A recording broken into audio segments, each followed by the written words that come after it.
সন্তান জন্মের 7 দিনের মধ্যে আকিকা দিতে না পারলে আর পরে দেওয়া যাবে কিনা? সন্তান জন্মের পর আকিকা দিতে হবে কোন দিনে? 7ম দিনে। প্রশ্নকর্তা ভাই লিখেছেন 7 দিনের মধ্যে দিতে হবে। 7 দিনের মধ্যে বলতে 7ম দিনে দিতে হবে, 6 দিনের দিন না, 5 দিনের দিন না। যেদিন জন্মগ্রহণ করেছে তার 7 দিন পরে না, 7ম দিনে। 7ম দিন মানে কি? যেদিন জন্মগ্রহণ করেছে শিশু সেটাকে 1 ধরে এরপরে 2, 3 গুনতে গুনতে 7 হবে, যে সেই দিনে কি দিতে হবে? আকিকা দিতে হবে। এটা হলো ওই দিনে আকিকা দেওয়াটা হলো সুন্নাত। আর যদি 7ম দিনে দিতে না পারেন, কোন কোন বর্ণনায় 14তম এবং 21তম দিনে কোথাও আছে। এই দিনগুলোতেও যদি দিতে না পারেন, অনেক সময় বাবার হাতে পয়সা কড়ি ছিল না, তাহলে সেক্ষেত্রে কি করবেন? বড় হওয়ার পরেও আকিকা দিতে পারবেন। এটাই বিশুদ্ধতর মত। বিভিন্ন সালাফ থেকে বড় হওয়ার পরেও আকিকা দেওয়ার কথা বর্ণিত আছে, যদিও সুন্নাহ হলো 7ম দিনে দেওয়া। সেটা মিস হয়ে গেলে একেবারে না দেওয়ার চাইতে পরবর্তীতে দেওয়া জায়েজ আছে, এবং এটা অনেক সালাফ থেকে প্রমাণিত আমল, যার কারণে বড় হওয়ার পরেও সন্তানের আকিকা দেওয়া যেতে পারে। ইচ্ছাকৃতভাবে বিলম্ব করা উচিত না। আমাদের দেশে আকিকার এই আমলটার ব্যাপারে একটা বিরাট অবহেলা আমাদের আছে। সেটা হলো, বিশেষ করে আপনার এই কুমিল্লা, নোয়াখালী, লক্ষ্মীপুর, ফেনী অঞ্চলে যারা একটু প্রবাসে থাকে বেশি, তাদের বাচ্চা কাচ্চা হলে আকিকা দেওয়ার জন্য বলে যে বাপ আসুক তারপরে দেব। আছে না এটা? তো বাপ আসার সাথে তো আকিকার কোনো সম্পর্ক নেই ভাই। আকিকা সময় মতো দিয়ে ফেলতে হবে, বাপ আসুক বা না আসুক। বাপ আসা পর্যন্ত অপেক্ষা করেছেন, সময় চলে গেছে, তাহলে সুন্নতটা ছুটে গেল, একটা বিরাট বড় সওয়াব থেকে বঞ্চিত হলেন, সময় মতো হলো না জিনিসটা। এই জন্য আকিকা 7ম দিনে করবেন, এটা সুন্নাত। আবার অনেক সময় দেখা যায় যে আকিকার ব্যাপারে আমাদের অনেক ভাইরা আছেন, অনেক মানুষ আছেন যারা আকিকা এটাকে বলেন যে এটা একসাথে কোরবানির সাথে দেব, কারণ তখন তো পশু জবাই করবো একসাথে, তখন কি দিয়ে দিব? আকিকাও দিয়ে দিব। এটাও সুন্নাহর খেলাফ কাজ ভাই। কোরবানির পর্যন্ত অপেক্ষা করবেন কেন? হ্যাঁ, আপনার সন্তানের আকিকা যদি 7ম দিনটা কোরবানি ঈদের দিন হয় তাহলে দেন, ভিন্ন কথা। কিন্তু 7ম দিনকে বিলম্ব করতে করতে ইচ্ছাকৃত কোনো বিশেষ ওজোর ছাড়া শেষ পর্যন্ত নিয়ে গেলেন, তাহলে একটা সুন্নাহ ছুটে গেল। এই বিষয়টা আমাদেরকে খেয়াল রাখতে হবে ইনশাআল্লাহ। এরপরে প্রশ্ন হলো, বক্তাদের নামের আগে আল্লামা লাগা জানা যাবে কিনা? বক্তাদের নামের আগে আল্লামা লাগানোটা আমাদের দেশের খুবই বাজে একটা কালচার। আপনারাও লাগাইছেন নাকি পোস্টারে? আলহামদুলিল্লাহ, আপনারা লাগান নাই, ভালো করছেন। আল্লামা বলা হয় অনেক বড় আলেম, বিশাল বড় আলেম, অনেক ইলম রাখেন, মহাজ্ঞানী, হাজার হাজার শত শত আলেমের ইলম আছে যার কাছে, এইরকম মানুষকে কি বলে? আল্লামা বলে। আমাদের দেশে তো আজকাল যে যত বড় বক্তা, যত বেশি শ্রোতা তার, যত শুদ্ধি আওয়াজ করতে পারে, তাকে আমাদের দেশে মানুষ মনে করে বড় আল্লামা। বড় আল্লামা মানে হলো বড় আলেম। তিনি বড় ভালো বক্তা হতেও পারেন, নাও হতে পারেন। সাধারণত আপনার ভালো বক্তা হলেই তার নামের শুরুতে শুধু আল্লামা না, আগে পরে 1 মাইল 1.5 মাইল লম্বা টাইটেলও লেখে। আছে না নাই? পীরে কামেল, মুর্শিদে মোকাম্মেল, এত লম্বা টাইটেল লেখে সামনে আর পিছনে, যে বেচারার নামই মাঝখান থেকে খুঁজে পাওয়া কঠিন। এই অতিরঞ্জনগুলো ওয়াজ মাহফিল কর্তৃপক্ষ করবেন না। আমাদেরকে যারা ওয়াজের দাওয়াত দেন, আমাকে যারা দাওয়াত দেন, আমার একটা ফর্ম পূরণ করতে হয়, সেখানে লেখা আছে আমার নামের আগে কি লেখা যাবে, পরে কি লেখা যাবে, অতিরিক্ত কিছু লেখা যাবে না। আলহামদুলিল্লাহ আপনারাও সেই শর্ত পূরণ করেছেন। তো আল্লামা যাকে তাকে বলা এটা ভালো জিনিস না। আল্লামা হলেন সারা দেশে কয়েকজন থাকবেন, কয়েকজন, হাতে গোনা কয়েকজন থাকবে। আলেমরাও ঠেকে গেলে যাদের কাছে যায়, আলেমদেরও আলেম ওস্তাদ, তাদেরকে বলে আল্লামা। এখন আমাদের দেশে ঘরে ঘরে আল্লামা। এই আল্লামাটাকে আপনারা এতটা পাতলা জিনিস বানাবেন না। আল্লাহর হস্তে বড় বক্তা হলেই তাকে বড় আল্লামা, বড় আলেম বানায় ফেলবেন না। আলেমকে শ্রদ্ধা করেন, শ্রদ্ধা করতে গিয়ে সীমা লঙ্ঘন করিয়েন না। সীমা এবং মাত্রা জ্ঞান যেন থাকে। আল্লাহ আমাদেরকে বুঝার তৌফিক দান করুন। এরপরে প্রশ্ন হলো, আমি যদি অমুসলিম থাকা অবস্থায় হারাম উপায়ে প্রচুর সম্পদ উপার্জন করি, কিন্তু পরবর্তীতে মুসলিম হওয়ার পর এই সম্পদগুলো কি আমার জন্য হালাল হবে? কোনো ভাই নিউ মুসলিম, তিনি অন্য ধর্মে ছিলেন, অন্য ধর্মে যখন ছিলেন তখন তিনি হালাল হারাম বাজ বিচার তো করেন না, যেহেতু মুসলমান ছিলেন না। এখন ইসলামে আসছেন, তাহলে আগের হারামগুলোর কি হবে? এর উত্তর হলো, আগে যে হারামগুলো তিনি উপার্জন করেছেন সেগুলো দুই প্রকার। এক, মানুষের অধিকার। ধরেন আপনি কোনো মানুষের সম্পদ আত্মসাৎ করেছেন, চুরি করেছেন, ডাকাতি করেছেন, অন্যায়ভাবে ভক্ষণ করেছেন, এই টাকাগুলো আপনি মুসলমান হওয়ার পরেও ওই ব্যক্তিকে ফেরত দিতে হবে। আর আরেক প্রকার হারাম আছে যেটা উপার্জনের পদ্ধতিগতভাবে হারাম হয়েছে, যেমন সুদের মাধ্যমে আপনি উপার্জন করেছেন, ঘুষের মাধ্যমে উপার্জন করেছেন, বিভিন্নভাবে পদ্ধতিগত ত্রুটিতে আপনার বিশেষ করে সুদের কারবার বা এই টাইপের যে হারাম, সেগুলো যদি হয় তাহলে আগে যেগুলো কামাই করেছেন সেগুলো আপনার, সেগুলোর জন্য কোনো গুনাহ হবে না, যেহেতু আপনি তখন মুসলমান ছিলেন না। কিন্তু এখন সুদের কোনো কারবারের সাথে জড়িত থাকলে ইসলাম গ্রহণ করার পর আর সুদ নতুন করে নিতে পারবেন না, আগেরগুলোকে ক্লোজ করে ফেলতে হবে। আর এর আগে যেগুলো নিয়ে ফেলেছেন সেগুলো মাপ। কথা কি বুঝাতে পারছি?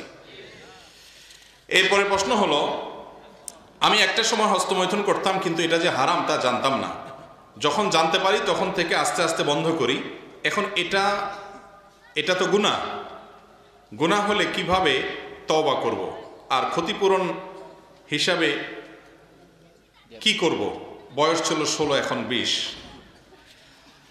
দেখুন, কোনো যুবক যখন তওবা করে হারাম ছেড়ে হালালের পথে আসে তখন অনেক ভালো লাগে আমার মধ্যে, যে একজন তরুণ, তার এই বয়সটাই হলো পরিবর্তনের বয়স, এই বয়সটাই হলো সুপথে আসার বয়স। শয়তান বলে, আরে এত সকাল কি ফেরেশতা হয়ে গেলে চলবে? কিন্তু শয়তান আমাদের বড় শত্রু, সে আমাদের জাহান্নামে নিতে চায়। এই জন্য তওবা করার উপযুক্ত বয়স কখন ভাই? যৌবনকাল।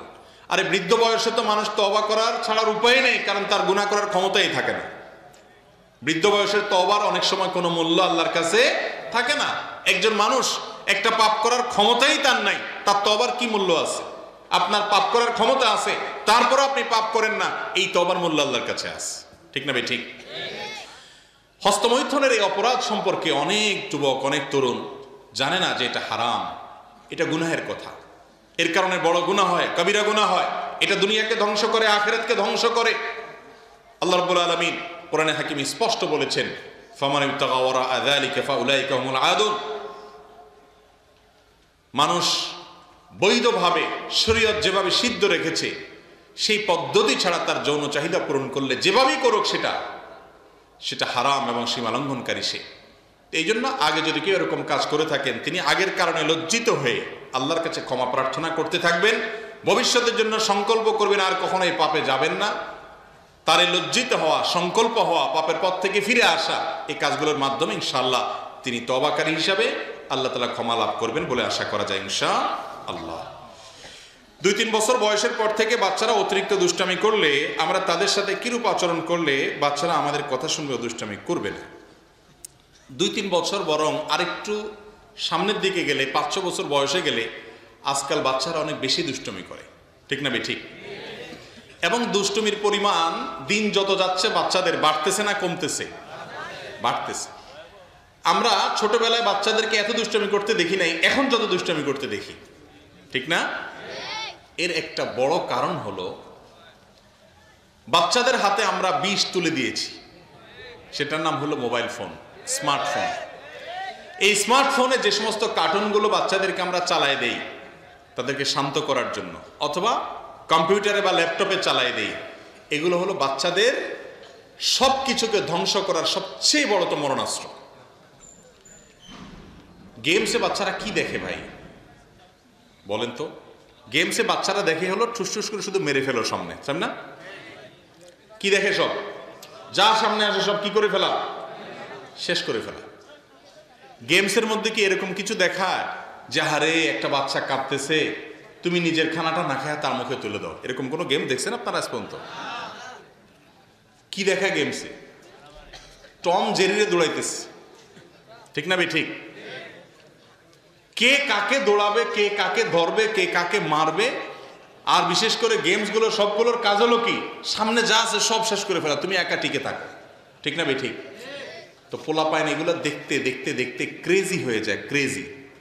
চিন্তার মধ্যে ওর অস্থিরতা আসে, ও বদমেজাজ হয়ে যায়, রুক্ষ মেজাজ হয়ে যায়, উদ্ভট আচরণ করা শুরু করে। এবং দেখবেন যে বাসায় কোনো মেহমান আসলেও অনেক সময় অনেক পোলা পায় না, এই অযথাই শুধু টুস টুস টুস টুস করে, কারণ সারাদিন এগুলা করতে করতে সে ওইটাই শিখছে। ঠিক না ভাই? ঠিক। এই যে বাচ্চার মধ্যে ক্রেজি ভাব, এটার কারণে তারা বাপমার কথা শুনে না, তারা দুষ্টামি করে, তারা জেদ দেখায়, তারা ভাঙচুর করে। আবার অনেক বাপমা আছে, বাপমার পোলাপানের সমস্ত তেজ দেখে তারা মনে করে যে এটা বোধহয় প্রাউড ফিল করার মতো বিষয়, এই জন্য তারা বলে যে বাচ্চা অনেক জেদি, আমার ভাঙচুর করে, মারাত্মক রাগী, মনে করে এটা ভালো গুণ। বাচ্চা যে অসুস্থ এটা বোঝার ক্ষমতা বাপমার অনেক সময় থাকে না। ভাইরা আমার, আমি জানি এই কথা বলে খুব বেশি উপকার হয়তো আসবে না, কিন্তু কিছু মানুষের হয়তো উপকারে আসবে। সেটা হলো আল্লাহর ওয়াস্তে বাচ্চাদের হাতে এই মোবাইল ফোন নামক বিষ তুলে দেওয়া, এই অস্ত্র তুলে দেওয়া থেকে সরে আসেন। সময় থাকতে এখনো সরে আসেন। চোখ ধ্বংস হচ্ছে, ব্রেন ধ্বংস হচ্ছে, ওদের চিন্তাধারা ধ্বংস হচ্ছে, আচার আচরণ অ্যাটিটিউড ধ্বংস হচ্ছে, ওদেরকে শেষ করে দিচ্ছি আমরা। ফিজিক্যাল কোনো এক্সারসাইজ এখন আর নাই, এখন সব মোবাইল ফোন নিয়ে বসে, পয়সা আছে একটা কিনে ধরাই দিচ্ছে। ঠিক না ভাই? ঠিক। এটা দেওয়ার একটা বড় কারণ হলো মা নিজে আসক্ত মোবাইলে, ফেসবুকে, বাপ নিজে আসক্ত মোবাইলে, ফেসবুকে, তার নিজেরও সময় নেই বাচ্চাকে সময় দেওয়ার। তো বলে ঠিক আছে, আমি একটা নিয়ে মরতেছি, তোর বাপ একটা নিয়ে মরতেছে, তুই একটা নিয়ে মর। এই না আমাদের চরিত্র? আল্লাহ তাআলা আমাদেরকে বোঝার তৌফিক দান করুন। সন্তানের হাতে মোবাইল যদি না দিয়ে থাকতে চান, তাহলে আপনি নিজে মোবাইলের আসক্তি ছাড়তে হবে আগে। আপনি নিজে মোবাইল সারাদিন টিপবেন আর বাচ্চারা বলবেন বাবা মোবাইল ধরে না, মোবাইল ধরে না, এটা কোনোদিনই হবে না। যে মা বাপ চান যে আমার সন্তান এই মোবাইলের আসক্তি দ্বারা খারাপ পথে যাওয়া থেকে বেঁচে থাকুক, সুস্থ মানুষ থাকুক, ক্রেজি বদমেজাজ না হোক, উদ্ভট আচরণকারী না হোক, দুষ্টামিকারী না হোক, তাহলে সেই বাবা মা তাদের উচিত হলো বাচ্চাকে সময় দেয়া, প্রয়োজন ছাড়া মোবাইল টিপে ঘাটাঘাটি না করা। ওয়াজ শোনার নাম দিয়া ইউটিউবে ঢুকে ঘন্টাকে ঘন্টা আপনি স্ক্রল করতেছেন, আঙ্গুল দিয়া কি টানতেছেন, মাইলকে মাইল স্ক্রল করে যাচ্ছেন, মনে হয় যে আপনার কি হারাই গেছে। ঠিক না ভাই? ঠিক। এই আসক্তিটা আজ ব্যাধিতে, মহামারীতে রূপান্তরিত হয়েছে। ছাত্রদের পড়াশোনা ধ্বংস হচ্ছে, পরিবারগুলো ধ্বংস হয়ে যাচ্ছে, স্বামী স্ত্রীকে সময় দেয় না, স্ত্রী স্বামীকে সময় দেয় না, এবং সন্তান বাবা মার সময় পায় না এই মোবাইলের আসক্তির কারণে। এই মোবাইল, স্মার্টফোন আজ আমাদের শত্রুতে পরিণত হয়ে গেছে, দুনিয়াও শেষ করতেছে, আখিরাতও শেষ করতেছে। যারা এটা নিয়ন্ত্রণ করে ব্যবহার করা জানবেন না, তারা এটা করবেন না, ছোট বাটনালাগুলো ব্যবহার করবেন। আল্লাহ তাআলা আমাদেরকে আমল করার তৌফিক দান করুন। তো বাচ্চাদের দুষ্টুমি কিভাবে কন্ট্রোল করবেন, এটা হলো মূল পয়েন্ট যেটা বললাম। আরেকটা বিষয় বলি, একটা দোয়া ভাই ওনার আলোচনাতে বলতেছিলেন মুফতি মোহাম্মদ আলী ভাই, সেটা হলো নবী করিম সাল্লাল্লাহু আলাইহি সাল্লাম তার নাতি হাসান হুসেন রাদিয়াল্লাহু তাআলা আনহুকে ছোটবেলায় একটা দোয়া পড়েছিলেন। এই দোয়াটা নবজাতক শিশুর জন্য অনেকগুলো আমল আছে মা বাবার, তার ভিতরে একটা হলো এটা। আজকাল এগুলো জানেও না মানুষ, আমল করবে কোত্থেকে। আমাদের একটা বক্তব্য আছে ইউটিউবে, নবজাতক শিশুর জন্য 11টি করণীয় বাবা মার। এর ভিতরে একটা করণীয় হলো এটা, উইজুকা বিকালিমাতিল্লাহি তাম্মাহ ওয়া মিন শাররি কুল্লি শাইতানিন ওয়া হাম্মাহ ওয়া মিন কুল্লি আইনিন লাম্মাহ, অথবা উইজু বিকালিমাতিল্লাহি তাম্মাতি মিন শাররি মা খালাক। অর্থাৎ আল্লাহর পরিপূর্ণ কালিমার মাধ্যমে আমি আশ্রয় প্রার্থনা করি তোমাকে হে শিশু, যেন তিনি যত ক্ষতিকর সৃষ্টি তার আছে এই সব কিছুর ক্ষতি থেকে তোমাকে বাঁচিয়ে রাখেন সারা জীবন। এই জন্য ছোটবেলায় জন্মের পর পরে দোয়া করতে হয়। মুরব্বীরা, বাপ, চাচা, দাদা, যে কেউ এই দোয়া বাচ্চার জন্য করতে পারেন। জন্মের পর পর কোলে নিয়ে তাকে লক্ষ্য করে এই দোয়া পড়া দরকার, এই দোয়া পড়ে ফু দেওয়া যেতে পারে। এর মাধ্যমে বাচ্চা নিরাপদে থাকে, এবং তারও আগে থেকে বাচ্চা যেন ভালো থাকে এবং সৎ থাকে, দুষ্টুমি না করে, এবং দুষ্টুমিটা যদি এই লেভেলে চলে না যায় যেটা আমাদের অতিষ্ঠ হওয়ার কারণ হয়, তার বিপদগামিতার কারণ হয়, তাহলে সেজন্য তার জন্য আল্লাহর কাছ থেকে মা বাপ নিজেদের যখন শারীরিক সম্পর্ক হবে তখনও দোয়া করবে, এবং সে দোয়ার মধ্যে কিন্তু এই কথা বলা আছে শয়তান যেন স্পর্শ করতে না পারে, এবং আরো কিছু আমল আছে, এগুলো করতে হবে। আল্লাহ তাআলা আমাদেরকে আমলের তৌফিক দান করুন। কি কাজ করলে মন থেকে হিংসা অহংকার দূর হবে? হিংসা এবং অহংকারে দুইটা কবিরা গুনাহ। কারোর ভালো দেখলে যদি আপনার অন্তরে জ্বালা পোড়া করে, অস্থির লাগে, বুঝতে হবে আপনার মধ্যে হিংসা আছে। কাউকে যদি ছোট মনে হয়, তুচ্ছ মনে হয়, নিজেকে কিছু একটা মনে হয়, বুঝতে হবে আপনার মধ্যে কি আছে? অহংকার আছে। কেউ হক কথা বলেছে, আরে ও বলছে, তার কথা কেন শুনতে হবে? বাতারুল হক, হককে অস্বীকার করলেন, বুঝতে হবে অহংকার আছে। কেউ কথা বলতে গেলে আরে রাখো তোমার কথা, দমায় রাখলেন, বুঝতে হবে অহংকার আছে। এই অহংকার দূর করার জন্য কি করতে হবে? নিজের চাইতে যাদেরকে ছোট মনে হয়, তুচ্ছ মনে হয়, সে মানুষগুলোকে বেশি বেশি সালাম দিতে হবে, তাদের সাথে বেশি বেশি মিশতে হবে, তাদের সাথে বেশি বেশি বসতে হবে, তাতে নিজের অহংকার দূর হবে ইনশাআল্লাহ। আর যার প্রতি হিংসা হয় তার জন্য দোয়া করতে হবে। দোয়া করলে ইনশাআল্লাহ কি হবে, অন্তর থেকে হিংসা দূর হবে। কাউকে আল্লাহ ভালো কিছু দিয়েছেন, আপনার কাছে খারাপ লাগতেছে, সে কেন পাইছে, হিংসা হচ্ছে, দোয়া করেন আল্লাহ তাকে আরো দেন। মনে চায় না দোয়া করতে, তো দোয়া করেন। এক ছাত্র প্রশ্ন করছে, কয় হুজুর অন্যের জন্য দোয়া করলে নাকি দোয়া কবুল হয়, এখন আমার সাথে যার কম্পিটিশন, আমি যদি দোয়া করি আল্লাহ তার A+ দেন, তাহলে তো আমি হারে যাবো, আমি তো বলবো আল্লাহ সে ফেল করুক। তাই আমি বলি না, আপনি যদি তার জন্য দোয়া করেন আল্লাহর ফেরেশতারা আপনার জন্য দোয়া করবে, আপনি আরো ভালো দোয়া পাবেন ইনশাআল্লাহ। আল্লাহ তাকে দিলে আমাকেও দিলে আল্লাহর কোনো অভাব হবে? এই জন্য হিংসুক যখন কারোর ভালো দেখে হিংসা করে, এর মানে হলো সে মনে করে যে আল্লাহ তাকে দিলেও আমাকে দিতে পারবে না। না, আল্লাহ তাকেও দেখ, আমাকেও দেখ, তারটাতে আমার দুঃখ নাই, আল্লাহ আমাকেও দেখ, আমিও চাই। এরকম করলে সেটা হিংসা হবে না। বর্তমানে টিভিতে ইউসুফ জুলেখার নামে একটি সিরিয়াল প্রচারিত হয়। এই সিরিয়ালে নবী রাসূলের চরিত্রে অভিনয় করা হয়, এটা দেখা জায়েজ হবে কিনা? প্রথম কথা হলো, নবী রাসূলের চরিত্রে কোনো মানুষের জন্য অভিনয় করা জায়েজ নাই, এগুলো গুনাহ। সারা দুনিয়াতে ম্যাক্সিমাম উলামায়ে কেরাম একমত, নবী রাসূলদের চরিত্র এটা অভিনয় করে প্রকাশ করা, এটা নবী রাসূলের শান বেয়াদবি, সব জিনিস নিয়ে হেলাফেলা না। আর দ্বিতীয়ত হলো, এই সমস্ত এই তথাকথিত ইউসুফ জুলেখা নাম দিয়া আপনার প্রেমের কাহিনী দেখাচ্ছেন, অথচ ইউসুফ আলাইহিসসালাম তিনি অবৈধ রিলেশন, হারাম সম্পর্কের যে অফার পেয়েছেন সুন্দরী মেয়ের তরফ থেকে, জুলাইখার তরফ থেকে, তিনি সেটা গ্রহণ করেছেন নাকি ডিনাই করেছেন? ডিনাই করেছেন। ডিনাই করার কারণে তাকে জেলে যেতে হয়েছে, অপবাদ সহ্য করতে হয়েছে, অত্যাচার সহ্য করতে হয়েছে, তারপরেও তিনি তার চরিত্রে কালিমা লেপন করতে দেন নাই। সেই ইউসুফ আলাইহিসসালামের সাথে এই অবৈধ রিলেশনের আপনার অভিনয়, এটা সাজিয়ে যদি মানুষকে দেখানো হয়, এটা নেক্সট সুরতে শয়তানের অনেক বড় ধোঁকা। যারা মনে করতেছেন নবীর কাহিনী জানতেছি সেজন্য ইউসুফ জুলাইখা দেখতেছি, তারা এর মাধ্যমে সব তো আল্লাহ মাফ করে হওয়ার প্রশ্নই ওঠে না, বরং কোন কোন ক্ষেত্রে অন্য সিনেমা দেখলে যে গুনাহ হবে তার চাইতে এখানে বেশি হওয়ার ভয় আছে। কথা কি বুঝাতে পারছি? একজন নবীর চরিত্র, এটা ফাজলামি করার বিষয় না। দ্বিতীয়ত হলো যে আপনি নবীর ইতিহাস যদি জানেনও, নবীর চরিত্র ধরেন এখানে কোনো কালিমা দেয়া হলো না, তারপরেও সেখানে মিউজিক আছে, গান আছে, হারাম যে সমস্ত দৃশ্যগুলো আছে, পর্নারি আছে, সেগুলো আছে না? এগুলোর মধ্যে এগুলো ছাড়া হয় এই সমস্ত সিনেমা? তাহলে এগুলো দেখা মুসলমানের জন্য জায়েজ হওয়ার কোনো সুরত নাই। নেক্সট সুরতে ধোকার মধ্যে পড়বেন না। মসজিদের ক্যাশিয়ারের কাছে মসজিদের 1 লক্ষ টাকা আছে, কমিটিকে না জানিয়ে ক্যাশিয়ার এই টাকা দিয়ে ব্যবসা করলে কতটুকু হালাল হবে? মসজিদের ক্যাশিয়ারের কাছে যে টাকা থাকবে সেই টাকাটা তার কাছে আমানত। এই টাকা কমিটিকে না জানানো, যদি কমিটিকে জানানো হয় আর কমিটি বলে ঠিক আছে আপনি ব্যবহার করেন, তারপরও তার জন্য ব্যবহার করা জায়েজ, কারণ এই টাকা কমিটির কারণ নিজের টাকা না, এই টাকার মালিক কে? আল্লাহ। সবাই আল্লাহর ঘরে দিয়ে দিয়েছে আল্লাহকে, আল্লাহর তরফ থেকে আল্লাহর ঘরের খেদমতে ব্যয় করবে কমিটির লোকজন, তারা সেবক মাত্র। এমনকি তারা নিজের পকেটের টাকাও যদি দান করে, দান করার পরে ওটার ওনার না, ওটার মালিক কে? এখন আল্লাহ তাআলা। এই আল্লাহর টাকাটা তিনি কাউকে দেওয়ার এখতিয়ার তার। অনেক ক্যাশিয়াররা আছেন, অনেক কমিটির লোকেরা আছেন, তারা মনে করেন টাকাটাতে পড়েই আছে, আমি একটু ব্যবহার করি না। ভাই, এটা আগুন। ইন্নাল্লাহা ইয়া'মুরুকুম আন তু'আদ্দুল আমানাতি ইলা আহলিহা, আল্লাহ নির্দেশ করেছেন আমানত যেন রক্ষা করে। লা দীনা লিমান লা আমানাতা লাহ, ওই ব্যক্তির কোনো ধর্ম নাই, ঈমান নাই যে ব্যক্তির আমানতদারিতা নাই।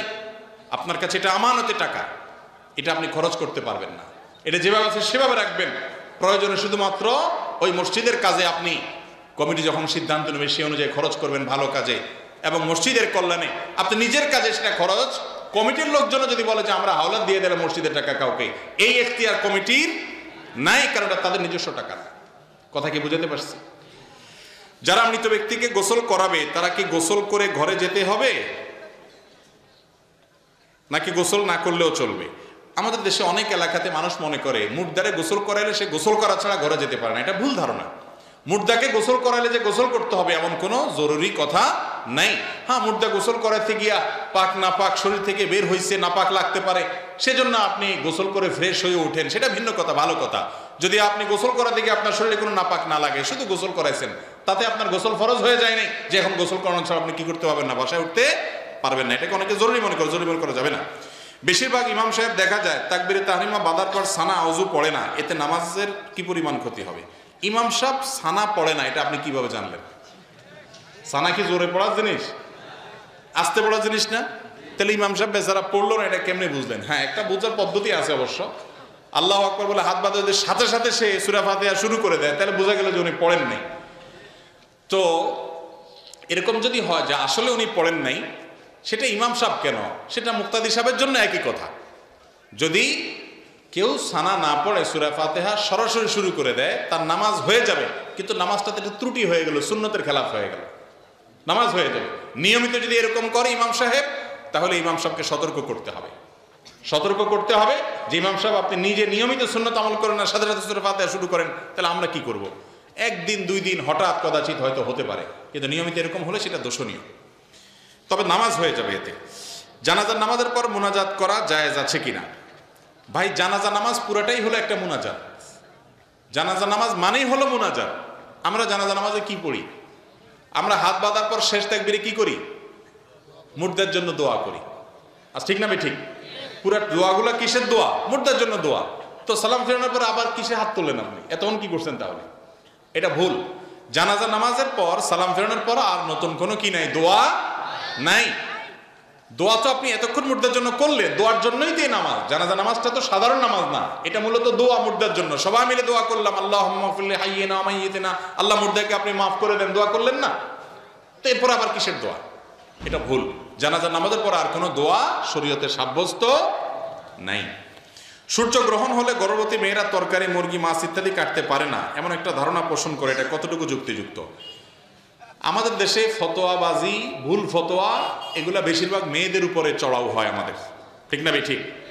ভাইরা আমার, সূর্য গ্রহণের সময় গর্ভবতী মেয়েরা, তাদের জন্য কোনো কিছু কাটাকাটি করা নিষেধ নাই। অনেকে বলে যে বাঁকা হয়ে শুয়ে থাকলে ছেলেও এরকম বাঁকা হবে, মেয়েও বাঁকা হবে। এগুলো সব মন গড়া কথাবার্তা। সূর্য গ্রহণের সময় অমুক কাজ করা যাবে না, তমুক কাজ করা যাবে না, এমন কোনো কিচ্ছু নাই। সূর্য গ্রহণের সময় আল্লাহর ভয়ে সাহাবা একরাম, রাসূল আকরাম সাল্লাল্লাহু আলাইহি সাল্লাম তটস্থ থাকতেন, সূর্য গ্রহণের নামাজ পড়তেন। এর বাইরে এটা করা যাবে না, ওইটা করা যাবে না, ফল কাটা যাবে না, মাছ কাটা যাবে না, এগুলো কুসংস্কার, এগুলোর কোনো ভিত্তি নেই। আরো বেশি করে কাটবেন। জাকাতের টাকা দিয়ে নলকূপ স্থাপন করা যাবে কিনা? জাকাতের টাকা দিয়া টিউবওয়েল বসাইতে পারবেন কিনা? উত্তর হলো, জাকাতের টাকা দিয়া কোনো গরিবের টিউবওয়েল দরকার। একজন গরিব মানুষ, তার টিউবওয়েল নেই, তিনি জাকাতের হকদার, তাহলে আপনি জাকাতের টাকা থেকে টিউবওয়েল আনায়া বসায়া দিতে পারেন। তাকে নগদ টাকা দিলে সে ঠিক মতো বসাইতে পারবে না, বা অন্য কাজে খরচ করে ফেলবে, বুঝবে না। এই জন্য তার পক্ষ থেকে জাকাতের টাকা দিয়ে তাকে টিউবওয়েল বসা দিতে পারবেন, যে টিউবওয়েলের মালিক সে নিজে হবে, অন্য কেউ না, সে মালিক হবে। তার যে ঘর আছে, ঘরের পাশে বসায় দিলেন, তার এরিয়াতে বসায় দিলেন, এটা জায়েজ আছে। কিন্তু আপনি যদি জাকাতের টাকা দিয়ে মসজিদের পাশে একটা টিউবওয়েল দেন, স্কুলের সামনে একটা টিউবওয়েল দেন, মাদ্রাসায় একটা টিউবওয়েল দেন, বা একটা টিউবওয়েল দিচ্ছেন যে সবাই পানি খাবে, এটা জায়েজ নেই। কেন জায়েজ নেই? কারণ জাকাতের টাকা গরিবের হক। মসজিদে, মাদ্রাসা, রাস্তায় বা সবাইকে যখন খাইতে দিবেন, তখন এটা এককভাবে কারো মালিক হবে না, ধনী গরিব সবাই খাইতে পারবে, ঠিক না ঠিক? ওইটার জন্য আলাদা দিবেন, সেটা হলো সদকায়ে জারিয়া, ওইটাও সওয়াবের কাজ, সবাই খাক, ধনী গরিব সবাই খাক, সেটাও সওয়াবের কাজ, কিন্তু সেটা হলো সদকায়ে জারিয়া। জাকাতেরটা শুধু গরিবকে দিতে হবে, গরিবকে মালিক বানায় দিবেন, তারটা সে অন্যকে দিবে তার ব্যাপার। কথা কি বুঝাতে পারছি? অতএব কোনো ব্যক্তিকে, ব্যক্তিগতভাবে কোনো অভাবী মানুষকে যদি আপনি টিউবওয়েল বসায় দেন, তার দরকার আছে জাকাতের টাকা দিয়ে, এটা জায়েজ আছে। কিন্তু আপনি টিউবওয়েল বসায় দিলেন, অনেক এলাকাতে দেখা যায় 5-7 ঘরের মানুষ সবাই মিলে টিউবওয়েলে পানি খাবে, কমন ভাবে না, এরকম জায়গায় জাকাতের টাকা দিয়ে বসানো জায়েজ নাই। এমনি সাধারণ টাকা দিয়ে বসাতে পারেন, সদকা জারিয়া সওয়াব হবে। এরপরে প্রশ্ন হলো, আত্মহত্যাকারীর হুকুম কি? আত্মহত্যা করা কবিরা গুনাহ। নবী করিম সাল্লাল্লাহু আলাইহি সাল্লাম আত্মহত্যাকারীর জানাজা নিজে পড়তেন না, উনি নিজে পড়তেন না, অন্যদেরকে বলতেন তোমরা পড়ো, আমি পড়বো না। কেন পড়তেন না? যাতে করে অন্য ব্যক্তিরা আত্মহত্যা করার আগে চিন্তা করে। এই জন্য সুন্নত হলো, সমাজের গণ্যমান্য ব্যক্তিরা আত্মহত্যাকারীর জানাজা পড়বে না, ইমাম সাহেব পড়বে না, মুয়াজ্জিন সাহেবকে দিয়ে পড়াবে, যাতে করে অন্যরা কেউ আত্মহত্যা না করে। কারণ ইসলাম আত্মহত্যাকে হারাম করেছে। আত্মহত্যা ওই ব্যক্তি করে যে আল্লাহর রহমতকে বিশ্বাস করে না। যে আল্লাহর রহমতকে বিশ্বাস করে, সে কখনো নিরাশ হতে পারে না, সে কখনো আত্মহত্যা করতে পারে না। আল্লাহর উপরে আস্থা তার থাকতে হবে। কিন্তু আবার মনে রাখবেন, আত্মহত্যাকারী কিন্তু কাফের না, তার জন্য দোয়া করা যাবে কি যাবে না? আরো বেশি করে করতে হবে, কারণ সে পাপ করতে করতে দুনিয়া থেকে গেছে, এই জন্য আল্লাহর কাছে আরো মাপ চাইতে হয় তার পক্ষ থেকে বেশি। কেউ আত্মহত্যা করে মারা গেলে সে যে কাফের হয়ে যায়, ব্যাপারটা সেরকম না, কিন্তু সে পাপিষ্ঠ এবং অপরাধী। কোনো মুসলমান আত্মহত্যা করতে পারে না। আত্মহত্যা করার মানে হলো আল্লাহর রহমতের প্রতি আমার আশা নাই, নাউজুবিল্লাহ, এটা হতে পারে না। ফজরের আজানের পরে মেগাফোন বা ছোট মাইক দিয়ে এলাকার মানুষদের ডাকাডাকি করা যাবে কিনা? আজানটা কিসের জন্য ভাই? নামাজের আগে আজানটা কিসের জন্য? মানুষকে ডাকার জন্য। তো আজানের পরে যদি আবার মাইক দিয়ে ডাকাডাকি করেন তাহলে আজানের মানে কি থাকবে? কথা বুঝেন নাই? আজানের পরে যদি আবার মাইক দিয়ে মানুষকে ডাকেন তাহলে তো আজানের কোনো ভ্যালু থাকলো না। আজানের পরে আর মাইক দিয়ে এভাবে ডাকাডাকি করবেন না। যেটা হতে পারে যে একজন শুয়ে আছে, আসার সময় বললেন যে হ্যাঁ নামাজে আসো, এটা বলতে পারেন। আশপাশের লোকজনকে মুখ দিয়ে আপনি ডেকে আসলেন, সেটা ঠিক আছে, কিন্তু মাইক দিয়ে আজানের মতো করে আবার এরকম হাঁকতে হাঁকতে ডাকলেন, এটা আজানকে অর্থহীন করে দেয়। এটা আজানের শানের খেলাফ হয়, এটা করবেন না, এটা করা ঠিক না। এরপরে প্রশ্ন হলো, 5 কালেমা মুখস্থ না থাকলে কি জাহান্নামী হবে? খুব সুন্দর প্রশ্ন। আপনাদের সবার 5 কালেমা মুখস্থ আছে তো? নাই? সর্বনাশ ভাই। 5 কালেমা কি কি আছে? কালিমায়ে তাওহীদ, কালিমায়ে শাহাদা, কালিমায়ে তয়্যিবা, কালিমায়ে তামজিদ, আর কি কালিমায়ে রদ্দে কুফর। এই 5 কালিমা নামও তো ভালো করে মিলাতে পারি না, ওনার হেল্পে মিলাইছি। তাহলে বোঝা গেল যে এই 5 কালিমা আলাদা আলাদা মুখস্থ করতে হবে এমন কোনো বিষয় জরুরি না। এই 5 কালিমার বিশেষ করে কালিমায়ে তাওহীদ, তামজিদ যা বলতেছে ঘুরে ফিরে একই জিনিস। সেটা কি? আল্লাহর একত্ববাদে বিশ্বাস করা, আল্লাহকে মাবুদ হিসাবে স্বীকৃতি দেওয়া, অন্তরে অন্তঃস্থল থেকে বিশ্বাস করা, এবং রাসূল করিম সাল্লাল্লাহু আলাইহি সাল্লামকে আল্লাহর নবী রাসূল হিসাবে স্বীকৃতি দেওয়া, তার আনুগত্য করা। এই বিষয়গুলোকে যদি আপনি অন্তর থেকে মেনে নেন, মুখে স্বীকার করেন, আপনি ঈমানদার মুসলমান।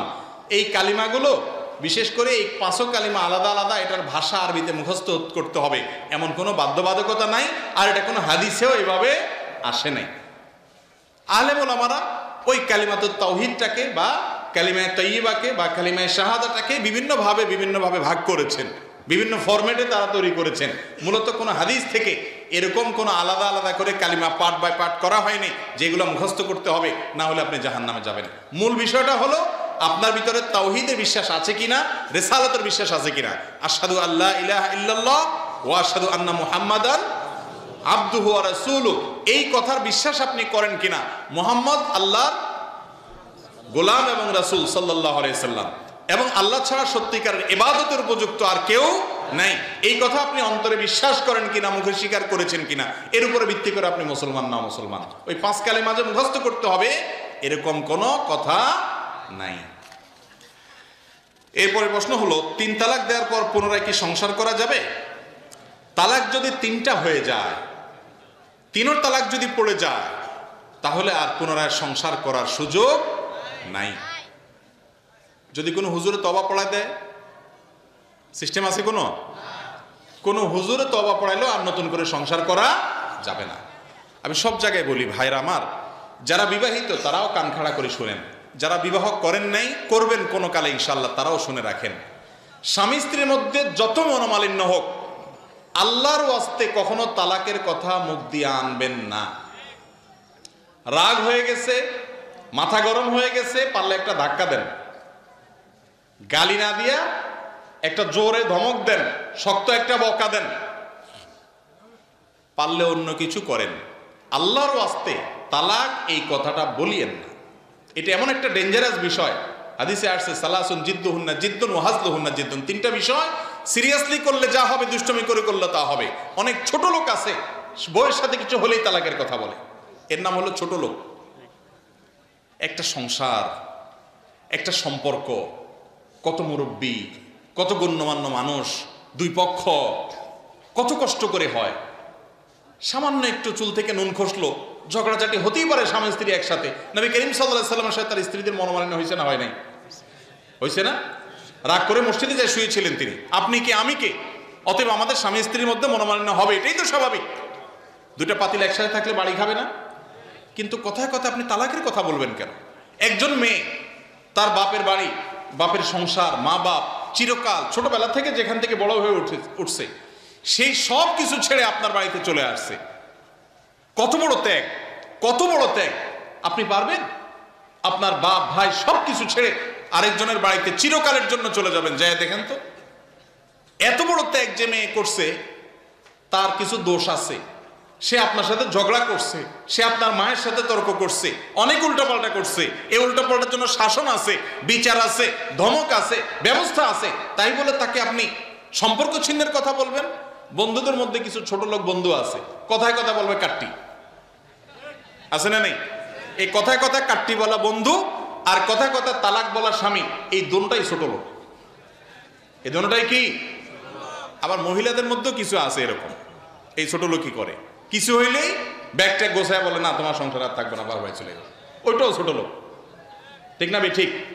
ভাইরা আমার, মহিলা ব্যাগটা গোছায় নিয়ে গেলে ছোট লোকই না হয় করছে, কিন্তু তালাক হবে না। কিন্তু পুরুষরা সাবধান, আপনার মুখ দিয়ে তালাক যদি বের হয় আর তালাক যদি হয়ে যায়, সারা দুনিয়ার সমস্ত মৌলবী একত্র হলো ওই তালাক আর আপনার হয় নাই এই ফতোয়া, হওয়া তালাককে হয় নাই ফতোয়া দেওয়ার ক্ষমতা নাই। আমার জীবনে কত হাজার মানুষের চোখের দিকে তাকায় আমার চোখের পানি চলে আসছে। 10 বছরের সংসার, 15 বছরের সংসার, রাগের চোটে বলে ফেলছে, তালাক হয়ে গেছে, জীবনে বারবার বলছে, কয়েক দফা বলছে, 3টাই তালাক হয়ে গেছে। আইসা মাসালা জিজ্ঞেস করছে, হুজুর 3-4টা বাচ্চা আছে, অনেক বেশি ভালোবাসে স্ত্রীকে, রাগের মধ্যে করছি, শয়তানে ইয়াতে বলে ফেলছে, এখন তো থাকতে চাই। কিন্তু ওনার বিবরণ শুনে আমি বললাম, ভাই কোনো সুযোগ নেই, চিরকালের জন্য অন্য কোথাও বিয়ে হলে সেই স্বামী মারা গেলে কবে মারা যাবে, যদি সেই স্বামী তালাক দেয়, যদি দেয়, তালাক পর্যন্ত আর সম্পর্ক হবে না। যদি আপনার স্ত্রীকে খুব বেশি মহব্বত করেন, আগের স্ত্রীকে, এখন তার স্ত্রী না, আগে স্ত্রী ছিল, তালাক হয়ে গেছে, এখন যদি খুব বেশি মহব্বত থাকে তাহলে ভালো ছেলে দেখে বিয়ে দিয়ে দেন। এই কথা শোনার পর চোখের পানি ছেড়ে দেয় যে হুজুর কিচ্ছু করার না। বললাম না, কিচ্ছু করার না। আমার ব্যক্তিগত অ্যানালাইসিস হলো, তালাক দেওয়ার পর বেশিরভাগ মানুষ, শতকরা 90 ভাগের বেশি মানুষ 2 বছর পরে হোক আর 2 মাস পরে হোক আর 10 বছর পরে হোক আফসোস করে যে ভুল হয়েছে, কিন্তু তখন আফসোস করে আর কিছু করার থাকে না। এই জন্য বলি, তালাকের বিষয়টাতে আল্লাহর ওয়াস্তে হিসেব করে তালাক দিবেন। আবার আপনাদেরকে একটা ভুল ফতোয়া কিছু মানুষ দিবে, বলবে যে রাগের মাথায় তালাক হয় না, এই জন্য যখন মেজাজ গরম হবে ধুমসে বলে তালাক দিবেন, আবার ঠান্ডা হয়ে গেলে বলবেন না রাগের মাথায় তালাক হয় না। ভাই, তালাক কি মহব্বতের চোটে দেয় মানুষ? ভালোবাসার চোটে বলে যে আমি মহব্বতের চোটে তোমাকে তালাক দিলাম, এরকম কেউ আছে? আরে ভাই, তালাক তো দেয় রাগের মাথা। রাগের মাথা যদি তালাক না হয় তাহলে দুনিয়াতে কোনো তালাকই তো হবে না। হ্যাঁ, রাগ যদি এই লেভেলের হয় যে রাগের চোটে আপনার সেন্সলেস হয়ে গেছে, আপনি কি বলছেন নিজেও জানেন না, এইরকম মাতাল টাইপের রাগ হয়ে গেলে সেটা ভিন্ন কথা। সাধারণ রাগে তালাক দিলে কি হবে? তালাক হবে। সারা দুনিয়ার ওলামা একরাম একমত হতে পারে, কোনো আলেমের দ্বিমত নেই। অতএব আল্লাহর ওয়াস্তে কখনো স্ত্রীর সাথে রাগের মুহূর্তে মাথা গরম করে তালাক দিয়ে দিবেন না। ঠান্ডা মাথায় ভাববেন, যদি মনে হয় যে না এর সাথে গড় করবো না, ঠিক আছে, আপনি গড় করিয়েন না, কেউ জোর করবে না আপনাকে। একজন ভালো আলেমের কাছে যাবেন, হুজুর কোনোভাবে সম্ভব না আর গড় করা, এখন বলেন কি করব? হুজুর আপনাকে এমন একটা পলিসি বলে দিবে, এমনভাবে তালাক দেওয়ার শিখাবে, ওই তালাক দেওয়ার পর আপনি চাইলে 10 বছর পরেও আবার তার সাথে সংসার করতে পারবেন, সিস্টেম আছে। আর আপনি আপনার মন মতো উল্টাপাল্টা তালাক দিয়ে দিবেন, এরপর হুজুর চাইলেও আর কি করা যাবে না, ফেরত নেওয়া। অনেক লোক তালাক দিয়ে এসে কান্দে, হুজুর আল্লাহর কাছে মাফ চাইছি, আর জীবনে করবো না, অনেক তওবা করছে। উনি মনে করে এটা গুনাহ করে তওবা করার মতো। আমি বলি, ভাই একটা ছুরি আইনে আপনি আমার বুকে ঢুকে দিলেন, দেওয়ার পরে এরপরে জিব্বা কামড় দিয়ে বলছেন হুজুর সরি, উফ আমি শেষ। কিন্তু এরপরে আপনি যত সরি বলেন আমার জিন্দা হব আমি? ভাইরা আমার, তালাকটা এরকম, আল্লাহর রাস্তে কথায় কথায় তালাক বলবেন না, ঠিক আছে তো ইনশাআল্লাহ? খুব সাবধান থাকেন, আর যা করেন বললাম তো 2টা ধাক্কা দেন, কিন্তু তালাক দিয়েন না, খুব ডেঞ্জারাস। অনেক সময় ধামা চাপা দেন, কোনো হুজুরের ফুসলা ফাসলা যদি তালাকের মাসালা ঘুরায় নেন, আল্লাহর ভয় না থাকে কোনো মৌলবীর, জেনা ঠিকই হবে, সম্পর্ক গড়ে উঠবে না। এই জন্য তালাক 3টা হয়ে গেলে আর ফেরত আসবেন না। হজ পালনের নির্দিষ্ট বয়স সীমা আছে কিনা? হজ কত বছর বয়সে পালন করতে হবে? ভাই কত বছর বয়সে? কোনো বয়স আছে হজের? কিন্তু আমাদের দেশে এক শ্রেণী মানুষ মনে করে যে এখনো হজের বয়স হয় নাই, ঠিক না? ঠিক। আবার অনেকে মনে করে যে এই বয়সে হজ করে ফেললে কেমনে হবে, আরো তো কত কাজ বাকি আছে, আকাম কুকাম করা বাকি আছে, এই বয়সে হজ করে ফেললে কি হবে? আমি বলি ভাই, হজ করে ফেললে আর আকাম করা যাবে না, এটা কে বলছে আপনাকে? এ মাসালা কোন মৌলবী শিখাইছে আপনারা যে হজ করলে আর আকাম করা যাবে না? আরে আকাম তো কখনোই করা যাবে না, হজ করার আগেও না পরেও না।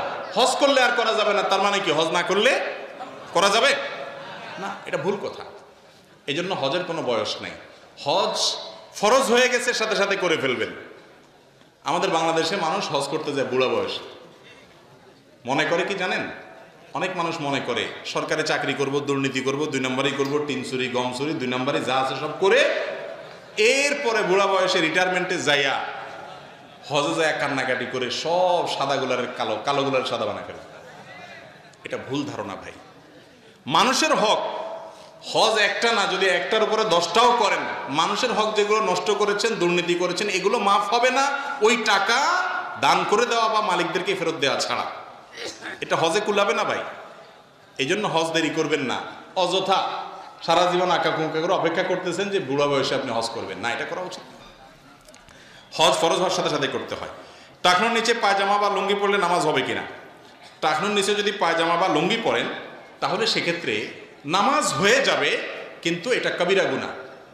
আবু দাউদের একটা হাদিস আছে, যে ব্যক্তি টাকনুর নিচে পোশাক পরে তার নামাজ কবুল হয় না। হাদিসের সনদটা দুর্বল, সহিহ না। যার কারণে এই হাদিসের সনদ দুর্বল মুহাদ্দিসদের অনেকের মতে। সেই কারণে আমরা এটা বলবো না যে টাকনুর নিচে নামাজ পড়লে নামাজ হবে না, কিন্তু জামা পড়লে নামাজ হবে না, কিন্তু টাকনুর নিচে যদি পোশাক পরেন, অর্থাৎ জুব্বা লুঙ্গি, অনেকে প্রশ্ন করে যে হুজুরদের যে জুব্বা অনেক সময় টাকনুর নিচে যায়, ওইটা জায়েজ আছে কিনা? তাই বলে হুজুরদের জন্য আলাদা কোনো কি নাই মাসালা। বিশেষ করে মিডিল ইস্টে যারা থাকেন, সৌদিদেরকে দেখেন যে তারা এমন জুব্বা পরে টাকনুর নিচে আরো চলে যায়, ঠিক না? তো তাদের জন্য কি আলাদা মাসালা আছে? ওইটাও হারাম। লুঙ্গি পরলে যেমন হারাম হবে, জুব্বা পরলেও কি হবে? হারাম হবে পুরুষের জন্য। এরপরে প্রশ্ন হলো, অনেক তরুণকে দেখা যায় ইসলাম প্রচার করতে। একজন সাধারণ শিক্ষিত মানুষ কি ইসলাম প্রচার করতে পারে? দেখেন, ইসলাম প্রচারের দায়িত্ব আল্লাহ তাআলা শুধুমাত্র আলেমদেরকে দিয়েছেন, ব্যাপারটা এরকম না। আল মুমিনুন ওয়াল মুমিনাত বাদুহুম আউলিয়া ও বাদ ইয়ামুরুনা বিল মারুফ ওয়া ইয়ানহাউনা আনিল মুনকার। মুমিন নারী পুরুষ সবাই একে অন্যের পরিপূরক, সবাই সৎ কাজের আদেশ দিবে, অসৎ কাজের বাধা প্রদান করবে। যে যতটুকু জানবে সে ততটুকু বলবে।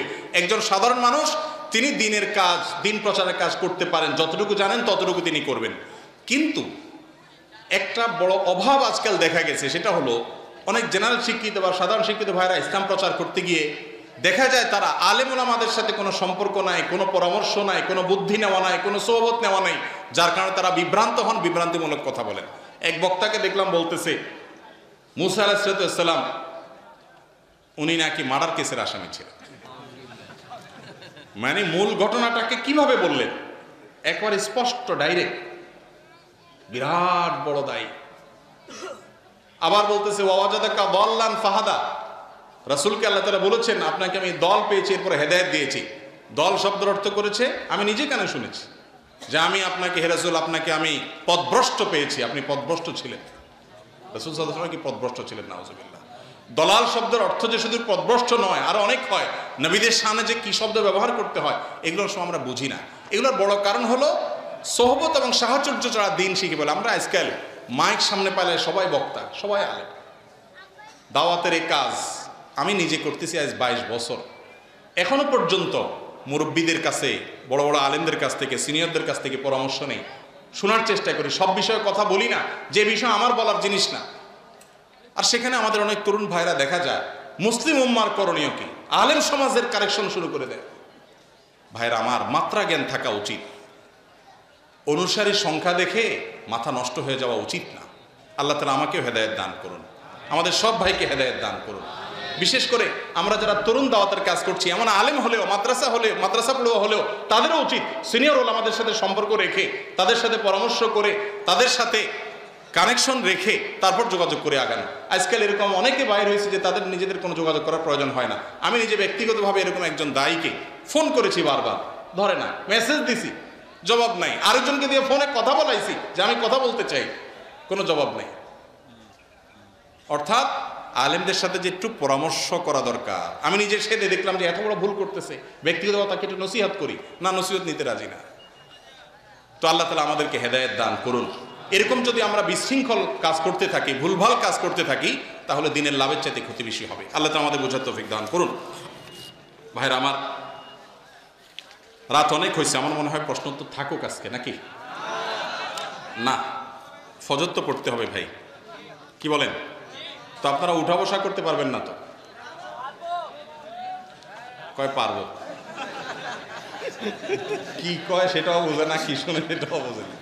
কিরে ভাই, আমি কি বলছি না আপনি পারতেন না? আপনার ঠ্যাং আছে, আপনি পারবেন, অধিকার নিয়ে নিছে আর কি, যে আপনার কথা আপনি কোন আঙ্গুজ আমরা করুন। আচ্ছা, আরো কয়েকটা প্রশ্ন উত্তর দিয়ে আমরা শেষ করি। জি, আমরা মুসলমান হিসাবে আমাদের 5 ওয়াক্ত নামাজ আদায় করতে হবে। নামাজ বেহেশতের চাবি বলা হয়। তার পাশাপাশি রোজা, হজ, যাকাত এগুলো আমাদের ইবাদতের অন্যতম মাধ্যম। আমার প্রশ্ন হলো, দুনিয়াতে যখন অন্য নবীগণ ছিলেন, সে নবীগণের উম্মতের ইবাদতের মাধ্যম কি ছিল? তখন তো নামাজ, রোজা, হজ, যাকাত এই বিষয়গুলো ছিল না ভাই। অন্যান্য নবীদেরকেও আল্লাহ তাআলা নামাজের বিধান দিয়েছেন, রোজার বিধান দিয়েছেন। হয়তো 5 ওয়াক্ত ছিল না, আরো কম বেশ ছিল, রোজা 30টা ছিল না, কম বেশ ছিল। এই ক্যাটাগরির ইবাদত অন্যান্য নবী রাসূলদেরও ছিল। আর হজ, এটা ইব্রাহিম আলাইহিস সালাম বাইতুল্লাহ নির্মাণ করেছেন, তারপর থেকেই বিভিন্ন নবী রাসূলদের উপরে সেটাও কি ছিল? নির্দেশ ছিল। কোনো মানুষের ছবি ঘরের ভিতরে আলমারি বা ব্রিফকেসের ভিতর রাখা যাবে কিনা? ঘরের ভিতরে আলমারিতে, ব্রিফকেসে যদি কারোর ছবি রেখে দেন এভিডেন্স হিসেবে, সেটা এভিডেন্স হিসেবে রাখা যায় আছে, ঝুলিয়ে প্রদর্শন করে রাখবেন না, তাতে রহমতের ফেরেশতা আসে না। কোনো ইমাম সাহেবের আকীদা যদি সহি না হয়, তার পিছনে নামাজ হবে কিনা? কোনো ইমাম সাহেবের যদি ইমানই ঠিক না থাকে, আকীদা সহি না মানে এমন সমস্যা যে আকীদাতে বড় কুফরি, বড় শিরক আছে, তাহলে তার পিছনে নামাজ পড়া জায়েজ নাই। আর এমনি বেদাত আছে কিন্তু শিরকে আকবর পর্যন্ত যাওয়ার মতো না, এরকম যদি হয় তাহলে তার পিছনে নামাজ পড়লে নামাজ হবে। এটা বড় প্রশ্ন, সময় কম। একটা ভিডিও ক্লিপে দেখা গেছে ঢোল বাজিয়ে, বাঁশি বাজিয়ে মৃত লোককে দাফন করা হচ্ছে। ইসলাম এর ব্যাপারে কি বলে? দেখুন, এটাতে একেবারে পরিষ্কার কথা। এই ভিডিও আপনারা অনেকে দেখছেন, আমিও দেখেছি। ভিডিওর কথাতে একটা গান বলা হয়, গানের মধ্যে বলা হয় কি জানো? মরণকালে ঢোলবাসী বাজাইও দরবারি ভাই, ও তরিকার ভাইও। আবার বলে কি যে কালিমা কালামও ভাই, এত কিছু দরকার নাই, এরকম মনে হয় কথাটা। নাউজুবিল্লাহ। নামাজ কালাম দরকার নাই, কালিমা, জিকির, আজকার, আল্লাহর নাম এগুলোর দরকার নাই, ঢোল বাঁশি বাজাতে বাজাতে কবর দিও, এই হলো দরবারি ভাই। এটা ভণ্ড যে, সেটা বোঝার জন্য তো কোনো আলেম হওয়ার দরকার নাই, আপনারাও বুঝতেছেন, ঠিক না ভাই? ঠিক। যে বাদ্যযন্ত্র, এটাকে নবী করিম সাল্লাল্লাহু আলাইহি ওয়াসাল্লাম হারাম করেছেন। সূরা লোকমানের 6 নম্বর আয়াতের ব্যাখ্যা এটাকে হারাম করা হয়েছে।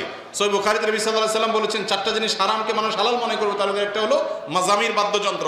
সেটা বাজাতে বাজাতে বললে দাফন করা হয়। আপনি দিনের বেলা জীবদ্দশায় আপনি এগুলা হারাম কাজ করছেন ভিন্ন কথা। একটা মানুষের মরার পর আল্লাহর সঙ্গে সাক্ষাৎ করতে যাচ্ছে, তখন বলতেছেন কালিমা কালাম দরকার নাই, আল্লাহর নাম নিয়ে বিসমিল্লাহ পড়ে বিসমিল্লাহ আলা সুন্নাতে বা মিল্লাতে রাসূলুল্লাহ বলে কবরে রাখার দরকার নাই। আপনি বলতেছেন যে ঢোলবাসী বাজায়া তাদেরকে ইয়ে করতে হবে। এই তরিকার ভাইয়েরা আমাদের জাহেল ভাই, তাদেরকে বুঝাইতে হবে ইসলাম সম্পর্কে তাদের কোনো ধারণা নাই। এইরকম হারাম কাজকে যদি কেউ হালাল মনে করে, তাহলে তো ইমান নিয়ে সন্দেহ দেখা দিবে। কত বড় কপাল পড়া হলে এটা হতে পারে যে মরার সময় মানুষ একটু দোয়া করবে, তার জন্য দোয়াও নসিব হয় নাই, ডোল তবলা পিটাতে পিটাতে শয়তানদের খুশি করতে করতে দুনিয়া গেছে। এরপর প্রশ্ন হলো, আমি দাঁড়িয়ে রেখেছি কিন্তু অনেকে আমাকে নিয়ে ঠাট্টা বিদ্রুপ করে, এখন আমার করণীয় কি? দেখুন, দায় রাখা ভালো কাজ, এটা ওয়াজিব। যদি কেউ ঠাট্টা বিদ্রুপ করে, আপনি ধৈর্য ধারণ করলে একটা সুন্নত আদায় হবে। আমাদের নবী করিম সাল্লাল্লাহু আলাইহি সাল্লামকে ঠাট্টা বিদ্রুপ করে নাই কাফেররা? না বুঝা মুসলমান যারা দায়ের কারণে বিদ্রুপ করে, এই বিদ্রুপ বা ঠাট্টা করলে ঈমান পর্যন্ত চলে যেতে পারে, এত ডেঞ্জারাস একটা বিষয়। অতএব নিজে রাখতে পারেন না, কেউ রাখলে আল্লাহর রাস্তায় এটা নিয়ে হাসি তামাশা করবেন না, বিদ্রুপ করবেন না। অনেক সময় বন্ধু বান্ধবরা দুষ্টামি করে, দুষ্টামি করার জিনিস না এটা, সব জিনিস নিয়ে দুষ্টামি করতে হয় না, এটা গুনাহ। পৃথিবী সৃষ্টির পর ধর্মের ভেদাভেদ কোথা থেকে আসলো, কোরআন আলোকে ব্যাখ্যা চাই। আমি একজন অমুসলিম অন্য ধর্মের ভাই, তিনি প্রশ্ন করেছেন যে ধর্মের ভেদাভেদ কখন এসেছে পৃথিবীর সৃষ্টির পর। আমরা কোরআন থেকে যতটুকু জানতে পারি, আদম আলাইহিস সালামের পর থেকে নিয়ে পৃথিবীতে মানুষ আল্লাহ ছাড়া অন্য কারোর উপাসনা সর্বপ্রথম করেছে নূহ আলাইহিস সালামের আমলে। নূহ আলাইহিস সালামের যুগে এসে মানুষ তাদের পূর্বসূরীদেরকে প্রথম শ্রদ্ধার জন্য তাদের মূর্তি বানায় রাখতো, জাস্ট স্মরণের জন্য।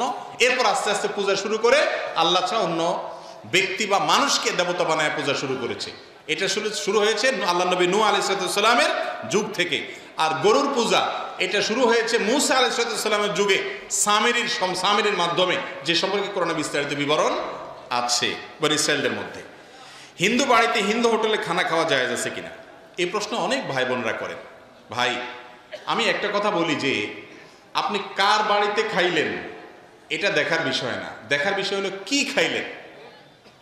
ইমাম সাহেবের বাড়িতে বসে যদি হারাম খান তাহলে সেটা হারাম হবে, আবার যদি একজন হিন্দুর বাড়িতে বসে হালালটা খান তাহলে খাওয়াটা কি হবে? হালাল হবে। আপনি কার বাড়িতে খাইছেন সেটা দেখার বিষয় না, কি খাইছেন সেটা হলো দেখার বিষয়। কথা কি বুঝাতে পারছি? হিন্দুর দোকানে বসে খাইছেন কিন্তু খাবারটা হালাল, তো আপনি এটা খাইতে পারেন। কিন্তু দোকানের মালিক মুসলমান, খাবারটা হারাম, তাহলে সেটা খাওয়া কি? হারাম। এখন কথা হলো যে যদি কোনো অন্য ধর্মের ভাই খাবারের ভিতরে কোনো হারাম মিশায় থাকেন আপনি জানেন, বা জোরালোর সম্ভাবনা থাকে, তাহলে সেটা আপনার জন্য খাওয়া যায় না। আর এরকম যদি সম্ভাবনা থাকে আপনি খেতে পারেন, খাওয়াটা আপনার জন্য হারাম না। নবী করিম সাল্লাল্লাহু আলাইহি সাল্লাম অমুসলমানের বাড়িতে খেয়েছেন। আমরা মনে করি আমাদের সমাজে হিন্দু বা অন্য ধর্মের লোক যারা আছে তাদের সাথে বোধহয় আমাদের কোনো কথাবার্তা বললেও মনে গুনাহ হবে না। ভাই, ইসলাম আমাদেরকে এটা বলে নেই। তাদেরকে বরং আপনার সুন্দর আচরণ দ্বারা ইসলামের সৌন্দর্য প্রকাশ করবেন। নবী করিম সাল্লাল্লাহু আলাইহি সাল্লামের একজন কাজের লোক ছিল ইহুদি, সেবক ছিল ইহুদি। আমি বলি আজকাল যদি কোনো ইমাম সাহেব যদি কোনো হিন্দুকে তার নিজের বাসায় কাজের লোক হিসাবে নিয়োগ দেয়, ড্রাইভার রাখে, চাকরি থাকবে ইমাম সাহেবের? অথচ আমার নবী করিম সাল্লাল্লাহু আলাইহি সাল্লামের কাজের লোক সেবক হিসাবে একজন ইহুদিকে নিয়োগ দিয়েছেন, এবং সে যখন অসুস্থ হয়েছে তিনি তার বাড়িতে দেখতে গেছেন। তাহলে বোঝা গেছে অমুসলমানরা তাদেরকে সেবা করতে যাওয়া, খেদমত করা, উপকার করা, তাদের বাড়িতে যদি দাওয়াত দেয় আপনি খেতে পারেন। তবে হ্যাঁ, অন্তরের অন্তঃস্থল থেকে যদি আপনি বন্ধুরূপে গ্রহণ করেন এবং মনে করেন না আমরাই তো, কোনো ভেদাভেদ নাই, এবং আল্লাহর শানে যে বৈরিতা বন্ধুতা সেটা যদি আপনার মধ্যে না থাকে তাহলে ইমান নিয়ে টানাটানি হবে, সেটা ভিন্ন জিনিস। বাকি সামাজিক সম্প্রীতি বজায় রাখা, একসাথে সুখ শান্তিতে বসবাস করার জন্য একে অন্যের উপকার করা, পাশাপাশি দাঁড়ানো, এটা দোষ নাই, বরং এটা নির্দেশ আল্লাহ করেছেন। নির্দেশ করেছেন বলতে ন্যায়নিষ্ঠ আচরণ করতে আল্লাহ নির্দেশ করেছেন। লা ইয়ানহাকুমুল্লাহু আনিল্লাযিনা লাম ইউকাতিলুকুম ফিদ-দীন, এই আয়াতের মধ্যে আল্লাহ বলেছেন। অতএব হিন্দুদের বাড়িতে খাওয়া অথবা তাদেরকে ডেকে দাওয়াত দিয়ে আপনার বাসায় খাওয়াতে পারেন, কিন্তু সেটা ওই যে আপনি তাকে সদীকুন হামিমের পর্যায়ে রাখবেন না, এ হলো মূল বিষয়। এরপরে প্রশ্ন হলো, সিজদা বড় করতে গিয়ে ভুলে যায় প্রথম না দ্বিতীয়, প্রথম সিজদা অল্প তাসবিহ পড়ে দ্বিতীয় সিজদা লম্বা করা যাবে কিনা? এটা সুন্নার খেলাফ হবে ভাই। সুন্নাত হলো সিজদা প্রথমটা একটু দীর্ঘ হবে, দ্বিতীয়টা একটু কম দীর্ঘ হবে। প্রথম রাকাতের চাইতে দ্বিতীয় রাকাতে একটু শর্টে হবে, এটা হলো সুন্নত। আপনি যদি দ্বিতীয়টারে বড় করেন তাহলে এটা সুন্নতের কি হবে? উল্টা হবে। সুন্নতের উল্টা হলে আপনি সেটা সওয়াব থেকে বঞ্চিত হলেন। প্রথমটাকে একটু লম্বা করবেন, লম্বা করলে আপনার স্মরণ থাকে না, তো স্মরণ রাখার জন্য নিজের সাথে লড়াই করতে হবে। এরপরে প্রশ্ন হলো, ছোট বাচ্চা পেশাব করলে কাপড় চেঞ্জ করে নামাজ পড়লে নামাজ হবে কিনা? হবে। অনেকে মনে করে ছোট বাচ্চা গায়ে পেশাব করলে পুরো শরীর গোসল করতে হবে, এমন কোনো কথা নেই ভাই। যে কাপড়ে লাগছে শুধু ওই জায়গাটা ধুয়ে ফেললেন, কাপড়টা চেঞ্জ করলেন, বা কাপড় ওই জায়গাটা ধুয়ে ফেললেন, তাতে আপনার নামাজ হয়ে যাবে। দুজন ব্যক্তি আছে, তাদের একজন তরিকত, মারিফত ইত্যাদি প্রচার করে এবং দুজনেই জামাতে নামাজকে অবজ্ঞা করে, চায়ের দোকানে বসে সাধারণ মানুষকে গোমরা করে। এখন আমাদের করণীয় কি? এই ভাইদেরকে বুঝাবেন যে নামাজ ছাড়া কোনো মানুষ নিজেকে মুসলমান দাবি করার নৈতিক অধিকার। নামাজ ছাড়া যদি আল্লাহর ওলি হওয়া যাইতো তাহলে রাসূল আকরাম সাল্লাল্লাহু আলাইহি সাল্লামের জীবনের শেষ মুহূর্তে দুইজন সাহাবীর কাঁধে ভর করে পাও টানতে টানতে নামাজ পড়তে আসতেন না। কোরআনে এতবার আল্লাহ নামাজের নির্দেশ করতেন না। বোঝা গেল এগুলো সব ইসলামের নামে ভণ্ডামি এবং বিভ্রান্তি। আল্লাহ আমাদের ভাইদেরকে হেদায়েত দান করুন। বিয়ের সময় মেয়ের বাবা থাকলে উকিল বাবা দেয়া যাবে কিনা? এটা একটা দরকারি প্রশ্ন। দেখেন, বিয়ের সময় মেয়ের বা ছেলের বাবা দোনো পক্ষের মুরব্বীরা আছেন, এরপর আবার উকিল বাবার দরকার আছে? কিন্তু আমাদের দেশে উকিল বাবা থাকে। এই উকিল বাবা হলো নকল বাবা। এরকম কোনো বাবার কথা ইসলাম আমাদেরকে বলে নাই। খবরদার, বিয়েতে কোনো উকিল বাবা নাই। কিসের আবার উকিল বাবা? উকিল মানে প্রতিনিধি। উকিল মানে কি? নিজের আসল বাবা থাকতে আবার কিসের প্রতিনিধি? পানি থাকতে আবার কিসের তায়াম্মুম? এটা ভুল। এই কাজগুলো করার কারণে বহু অনাচারের রাস্তা খোলে। যার বিয়েতে যে উকিল বাবা থাকে, কোনো মহিলার বিয়েতে উকিল বাবা থাকলে মনে করে যে তার সাথে দেখা দেওয়া জায়েজ। আসলে কি তাই? উকিল বাবা যদি গায়রে মাহরাম হয় তার সাথে দেখা দেওয়া জায়েজ হবে? কোনো উকিল বাবাটা নাই, বিয়েতে কোনো উকিল লাগে না। এটা কুসংস্কার। ছেলে যদি বড় থাকে তার বাবা থাকবেন, মেয়ে থাকে তার বাবা থাকবেন, বাবা না থাকলে তার বড় ভাই থাকবে, তার দাদা থাকবে, তার চাচা থাকবে, একজন গার্ডিয়ান থাকবে পুরুষ, বাস যথেষ্ট। কোনো উকিল বাবা টাবার বিধান ইসলামে নাই। আস্ত বাবা বসে আছে, কা উকিল বাবা কি আজগবি কথা চিন্তা করে। ডাহা বাবা, আপনি বাপ বসে আছেন আপনার সামনে, যদি আরেকজনটা উকিল বাবা, আপনার তো ইজ্জত লাগার কথা। আর ছেলে হোক মেয়ে হোক আপনারও তো ইজ্জত লাগার কথা। আমার আজ তো জন্মদাতা বাপ বসে আছে, আমি বলে আরেক বেটারে বাপ বলতাম। রুচিতেও তো বাধার কথা, ইসলাম এরকম কোনো কথা। কিন্তু আজকাল বিয়েতে উকিল বাবা ছাড়া বিয়ে হয় না। যুবকরা আপনাদের বিয়েতে বলবেন কোনো উকিল বাবাটা পায় না, নকল বাবা নেই, আসল বাবা আছে। আমার বাপে আমার বিয়ে দিবে, আমার বাপে আমাকে বিয়ে দিবে, আমার বাবা আমার দায়িত্বশীল, কিসের আবার উকিল বাবা? এটা কুসংস্কার আমাদের সমাজে, এটা তুলতে হবে, বিদায় দিতে হবে এটাকে। এরপরে প্রশ্ন হলো, ইমামের পেছনে সূরা ফাতিহা মুক্তাদি সম্পন্ন করার আগে ইমাম রুকুতে চলে গেলে মুক্তাদির করণীয় কি? তাড়াতাড়ি করে শেষ করে চলে যাবেন। ইমাম তো এমন হবে না যে আপনি মাত্র আলহামদুলিল্লাহ শুরু করছেন আর বেটা রুকুতে চলে গেছে, এরকম কি হবে? হবে কিরকম? যে আপনি হয়তো ইহদিনাস সিরাতাল মুস্তাকিম, সিরাতাল মুস্তাকিমে গেছেন এই পর্যন্ত, বিশেষ করে সিররি নামাজে বিশেষ করে। হ্যাঁ, জাহরি নামাজে তো ইমাম সাহেব যখন সূরা পড়বে তখন আপনি কি করবেন? অবশ্যই শুনবেন। যদি এটা নিয়ে অনেকগুলো, 3টা মত আছে প্রসিদ্ধ, দীর্ঘ আলোচনা আর এখন করবো না, অন্য সময় করেছি। স্বামী যদি মারা যায় তাহলে স্ত্রী 4 দিন আগুনের কাছে যেতে পারে না, এ নিয়ে হাদিস কি বলে? এটা হলো ভুয়া হাদিস, এটা জাল হাদিস, এটা কোনো সত্য কথা না। স্বামী মারা যাওয়ার পরে স্ত্রী 4 দিন কেন? সে চাইলে ওই দিনই আগুনের কাছে যেতে পারে, চুলা জ্বালাতে পারে, কোনো অসুবিধা নাই। তবে হ্যাঁ, আত্মীয় স্বজন প্রতিবেশী তাদের উচিত হলো তাকে রান্না করতে না দিয়ে তার জন্য খাবার পাঠানো, এটা তাদের দায়িত্ব। কিন্তু উনি যদি আগুনের কাছে যান তাতে কোনো অসুবিধা নাই। বিভিন্ন সামাজিক অনুষ্ঠানে যেমন খাতনা, বিবাহ ইত্যাদি অনুষ্ঠানের মাধ্যমে নগদ অর্থ কিংবা কোনো উপহার গ্রহণ করা ইসলামের শরীয়তে কতটুকু জায়েজ? এ বিষয়ে বহুবার উত্তর দিয়েছি আমি, তারপর আপনাদের এলাকায় আবার আপনারা নতুন করে প্রশ্ন করেছেন, ভালো করে শুনে রাখেন। বিবাহ, আকিকা, তারপরে যে আরো এই জাতীয় যত অনুষ্ঠান আছে, এই সমস্ত অনুষ্ঠানে মানুষকে দাওয়াত দিয়া, টেবিল চেয়ার নিয়ে নির্লজ্জের মতো টাকা পয়সা উপহার কালেকশন করবেন না। এটা খুবই নিকৃষ্ট একটা কাজ, খুবই নিকৃষ্ট একটা কাজ। এর চাইতে নিকৃষ্ট কাজ আর ছোট লোকে আর আল্লাহর জমিনে খুব কম আছে। আপনি যদি আপনার দাওয়াত খাওয়ানোর ক্ষমতা না থাকে, দরকার কি ছিল আপনি মানুষকে দাওয়াত করে খাওয়ানো? ফরজ না তো? আপনি দাওয়াত দিয়ে খাওয়াইছেন, আবার টেবিল একটা নিয়ে বসছেন, এটা কেমন কথা রে ভাই? অনেক মধ্যবিত্ত আছে, তারা এই টাইপের দাওয়াতের কার্ড পাইলে খুব মন খারাপ করে। কারণ ফ্যামিলির 4 জন মিলে 4, 5 আর 2000 হয়তো 500 টাকা করে খাবে বড় জোর, কিন্তু হাদিয়া দিতে হবে 5000। মানে যুদ্ধের ব্যাপার আছে, লস প্রজেক্ট, বেচারা মন খারাপ করে, ঠিক না বেঠিক? এই কাজটা উচিত না ভাই, এটা চাঁদাবাজি, এটা ভদ্রভাবে চাঁদাবাজি। আমি তো বলি, ডাকাতি করার সময় একটা পিস্তল রাখে, একটা ছুরি রাখে, আর আপনি ডাকাতির সময় খাতা কলম নিয়ে টেবিল চেয়ার নিয়ে গেটে বসে গেলেন, এটা এক রকমের ডাকাতি। আরে ভাই, এর চাইতে তো হোটেল ভালো। হোটেলে খাওয়া দাওয়ার আগ পর্যন্ত বেশিরভাগ হোটেল, নর্মাল হোটেলগুলোতে আগে বিল নেয় না, আগে বলে খান, খাইটা এরপর যাওয়ার সময় কত হয়েছে বিল এত। আর এটা তো তার চাইতেও ডেঞ্জারাস, ঢুকার সময় আগে কি আনছেন দেন, এরপর ঢুকেন, ঠিক না ঠিক? এটা কোনো ভালো কালচার না।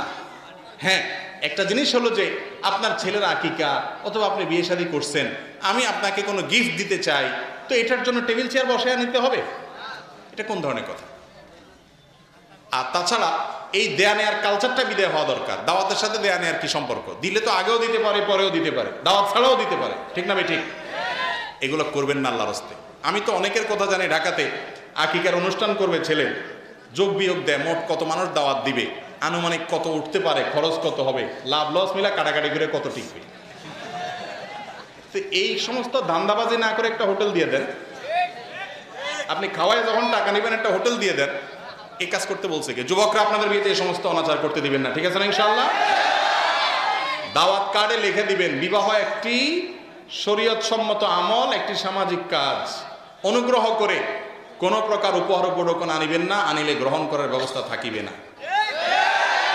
কলিজা আছে এরকম? চিল্লাইতেছেন তো, মুরব্বীরা বলবে, চুপ থাক তুই। বিয়ের সময় দেখেন না রুমাল একটা দিয়ে দেয় ছেলের মুখে এমনি করে, মানে তোর মুখে কোনো কথা নেই, কথা বললে পরে বলবে বেয়াদব হয়ে গেছে। মুরব্বীদের সাথে বেয়াদবি করিয়েন না, বুঝাইয়া বলিয়েন, বাবারে চাচারে, মানুষকে কয়টা ভাত তরকারি খাওয়ায়া, একটু কাচ্ছি, একটু আপনার রোস্ট মোস্ট খাওয়ায়া, এরপর টেবিল চন নিয়ে আচ্ছা আপনি তার কাছ থেকে আদায় করতেছেন, কেমন কথা এগুলা? আমি বলি এগুলা বরযাত্রী না, এগুলা বদযাত্রী। অতএব এই সমস্ত করবেন না, ঠিক আছে না ইনশাল্লাহ? ছোটবেলায় না জেনে যে বান্দার হক নষ্ট করেছি এবং গীবত, অন্যায় ইত্যাদি করেছি, এখন তার জন্য সে ব্যক্তির কাছে সরাসরি গিয়ে মাপ চাইতে হবে, নাকি সরাসরি মাপ চাওয়া অন্য কোনোভাবে মাপ চাওয়া যাবে? যদি কারোর ইজ্জত নষ্ট করেন, কাউকে অপমান করে থাকেন, শরম দিয়ে থাকেন, গীবত করে থাকেন, তাহলে ওই ব্যক্তির কাছে, বিশেষ করে ইজ্জত নষ্ট করে থাকলে তার কাছে যায় মাপ চাইতে হবে। আর যদি টাকা পয়সা নষ্ট করে থাকেন ওটা ফেরত দিতে হবে, তাকে না পেলে তার পক্ষ থেকে দান করবেন। আর যদি এগুলোর কোনোটা না হয়, গীবত করছেন, তাহলে উল্টা যায় যদি বলেন ভাই তোমার পিছনে তোমার সমালোচনা করছিলাম, গীবত করছিলাম, তো কি বলছো, তাহলে বল লাগে, আরেক ঝগড়া হয়ে যাবে ওইটার কারণে।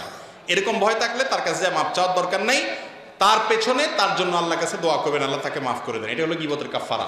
আর এর পাশাপাশি আল্লাহর কাছে ইস্তেগফার করবেন, এর মাধ্যমে কি হবে, ইনশাআল্লাহ গীবতের গুনাহ মাফ হয়ে যাবে। আর যদি মাপ চাইলে অসুবিধা না হয় তাহলে চাইতে পারেন। ভাই প্রশ্ন আর অল্প কয়টা আছে কিন্তু দরকার নাই, আল্লাহ যদি বাঁচা রাখেন। একটা প্রশ্ন কয়েকজনে দিছে, এটা উত্তর দিই। হিন্দু মেয়ে বিবাহ করা ইসলামী দৃষ্টিতে জায়েজ আছে কিনা, অনেক ভাইরা এটা জানতে চাইছেন, কয়েকজনই একই প্রশ্ন করেছেন। দেখেন আল্লাহ তাআলা কোরআনে কারীমে বলেছেন ওয়ালা আমাতুম মুমিনাতুন খায়রুম মিন মুশরিকাতিন, ইমানদার পুরুষরা ইমানদার মেয়েদেরকে বিয়ে করবে, কোনো মুশরিককে বিয়ে করা জায়েজ নাই। তিনি যদি ইসলামে চলে আসেন, ঈমান গ্রহণ করেন, তারপরে কি করা যাবে, তাকে বিবাহ করা যাবে। এটা না হলে তাকে বিবাহ করা কি হবে না, জায়েজ হবে না। আমরা যে কথাগুলো শুনলাম, জানলাম, বুঝলাম, আল্লাহ তাআলা আমাদেরকে আমল করার তৌফিক দান করুন।